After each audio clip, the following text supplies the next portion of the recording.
So, to kick us off, what kind of music did they listen to in the Stone Age? Oh. Come on. Rock. It was rock music. It was rock music. What? Is correct. Rock music like the Rolling Stones? Yeah.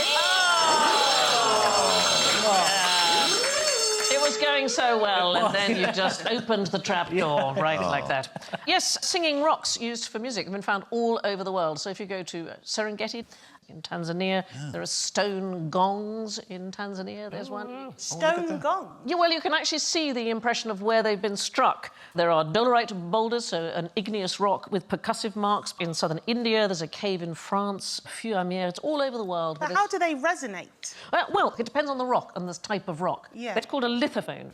It's from the Greek lithos for rock. Lithos, Yeah. right. So this is a Victorian group that you very pleasingly were called the Till Family Rock Band. That sounds fun. Isn't that fantastic? It's the biggest And those are all xylophone I've rocks ever that they've seen. laid out like a sort of glockenspiel. Yes, exactly, darling. They're rocks from the Lake District. Indeed, the entire family is from the Lake District. The rocks are from Skiddaw, and it makes a most fantastic sound, and it is a huge pleasure to play. Have anybody here ever played a rock instrument of any kind? I have played a rock, yes. Hit upon a stone that was designed to be struck, and it was extraordinary. It makes a most beautiful noise. Yeah. So they have some in the British Museum. You're not really supposed to play them, but we have some security footage from the museum, which we're going to play you now.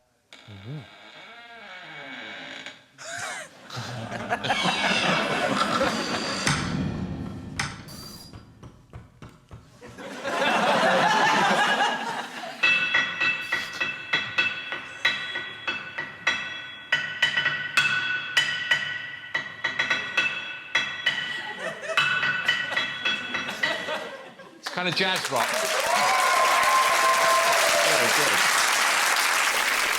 I would say if I was reviewing that album, I would say, as expected, slightly disappointed. Yes. Wow. I thought it was very musical. I've got a 4-year-old cousin who can do the same kind There of you go. So, yeah. They're probably similar height, actually. Well, what was extraordinary was... I mean, I'm not musical in the slightest, but depending on where you hit it... Didn't show. Thank you, darling. I think Alan might win. Depending on where you hit it, it made a completely different sound. Yeah. Which you get stalagmites that have clearly been used as instruments, and they were struck 20,000 years ago. In fact, there is a new theory that Stonehenge may have been an ancient concert arena. So the inner circle of stones, they're called blue stones. They take on a sort of bluey tinge when they're broken or they're wet. And some of the blue stones have it's a microscopic structure in them, and it makes them sound like a metallic gong. They came from the Preseli Hills in West Wales, a place called Caermyn, which means butter rock.